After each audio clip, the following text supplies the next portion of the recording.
Isang buwan matapos ang malagim na Lapu-Lapu Day tragedy, naganap Lunes ng gabi ang isang fundraiser na pinangunahan ng mga kilala sa culinary community ng Vancouver. Higit 25,000 dolyar ang nalikom ng event na sana raw ay makatulong para maibsan ang sakit na dulot ng trahedya.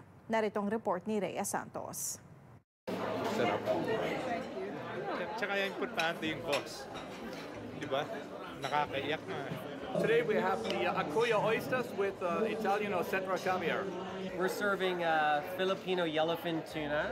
It's called kinilaw. We've got 12 of the heavy hitters in the city here tonight, which is really impressive, and it's beautiful. And they're bringing their A game. Ang pinakamagagaling at kilalang chef sa Vancouver, nagsama-sama sa isang gabi para makalikob ng pondo. Alay sa lahat ng apektado ng Lapu-Lapu Day tragedy. So this is a savory eclair with elderflower chutney, lobster salad, and asparagus.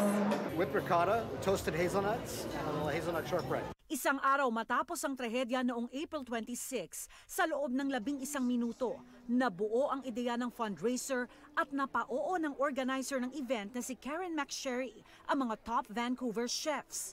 Ang higit 100 tickets na inilabas, sold out sa loob lamang ng 6 na oras. They believe in it. They believe in the Filipino community. They want to be here to help because their kitchens have many Filipinos, as I employ 15 Filipinos. So everyone that we know is touched. And when the people that work for you are touched, you're touched too.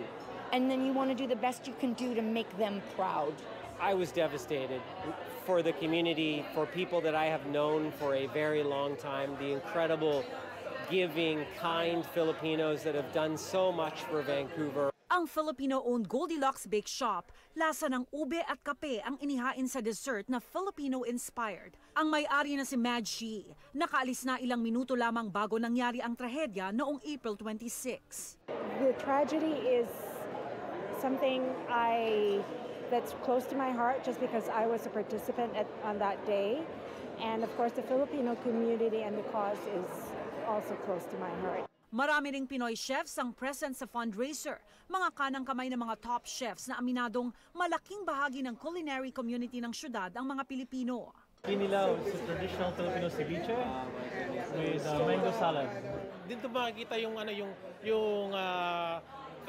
bayanihan spirit ng mga Pilipino kasi when things like this happen, like yung mga tragedy na ganito, nagkakaisa ang mga Pilipino. We come together, we bond together. Just know that the Filipino community is loved by Vancouver, by Canada. We honor you for how you continue to give back to us, and we hope that we can give back a little bit to you. Rhea Santos, Omni News, Vancouver.